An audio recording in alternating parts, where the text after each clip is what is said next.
जेव्हा श्री स्वामी समर्थांचं आपल्या घरात आगमन होतं, जेव्हा श्री स्वामी समर्थ महाराज आपल्या घरात येतात, त्या दिवसापासनं आपल्या दुःखांची, आपल्या संकटांची, आपल्या विघ्नांची राख रांगोळी व्हायला चालू होते.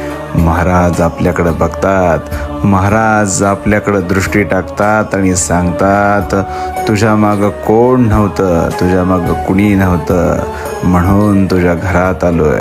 तुझा रक्षण करता, तुझा सर्व कार्य करविता आजपासून मी आहे. माझी सेवा करत राहा.